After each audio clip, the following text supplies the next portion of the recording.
The scenes in New York are something out of an apocalyptic movie. Bright orange skies were prevalent, citizens were encouraged to wear a mask and stay indoors because of poor air quality. The New York Times would capture just how devastating the effects were on the city. The air quality index, with the max being 500, would surpass 480. Looking over to New Jersey, and you can barely see New Jersey. We have been informing many on this channel on the effects climate change will have, specifically in the realm of sports. Low visibility, delaying flights, and health concerns canceling Major League Baseball games. Heard that correctly.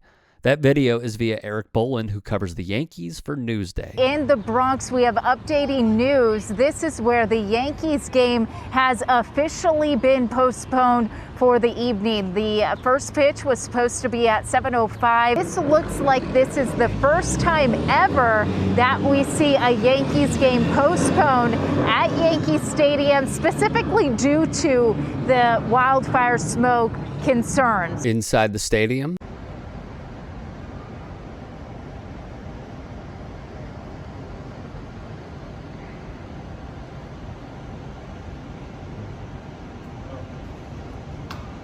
if curious why exactly this was happening, All the result of hundreds of wildfires burning in Canada. More than 400 active wildfires are burning across Canada, half of them still out of control. various leagues and teams had to postpone their games because of climate change. It's time for all of us to stand up and take risks and make sacrifices for this beautiful planet that gives us life. We have to stop this fossil fuel industry. We have to stop the financing of fossil fuels.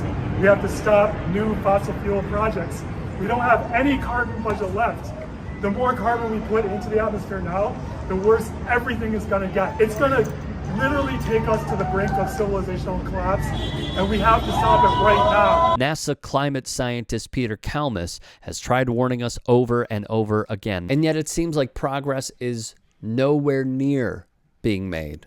If one wishes to not have their sports interrupted or their daily life interrupted, it's time we stop operating through our days with our eyes shut and demand the change caused by the fossil fuel industry to reverse course and end their destruction for profit. The CBC, citing a peer-reviewed study, found 88 major fossil fuel producers and cement manufacturers are causing extreme wildfires.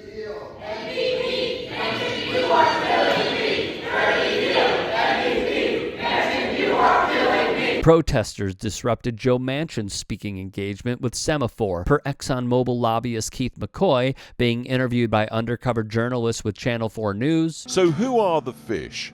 I'm Joe Manchin. Joe Manchin, I talk to his office every week.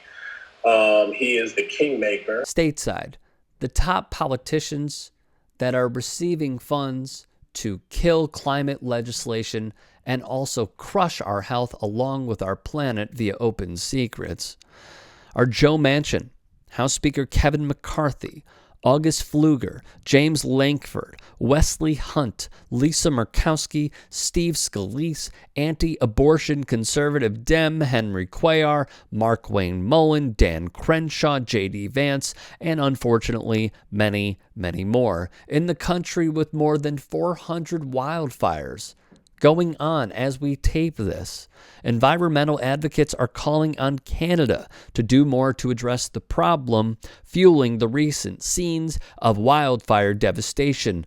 Climate change. It's climate change, guys. The country, home to the Alberta tar sands, was the fourth largest oil producer in the world in 2020, and activists say it cannot be a climate leader while also continuing to develop oil and gas projects. This needs to be a wake-up call, said Salome Sane, a climate campaigner at Greenpeace Canada, stressing that the blazes should push the Canadian government to hasten a divestment from fossil fuels. What ticks me off the most is, as a member of the media, I have seen what legacy media has done in the past 24 hours, the ones my parents and your parents and grandparents tune into. They did not make a single mention of climate change on their broadcasts when discussing the Yankees game and or New York's orange skyline. This is an abject failure that feels intentional.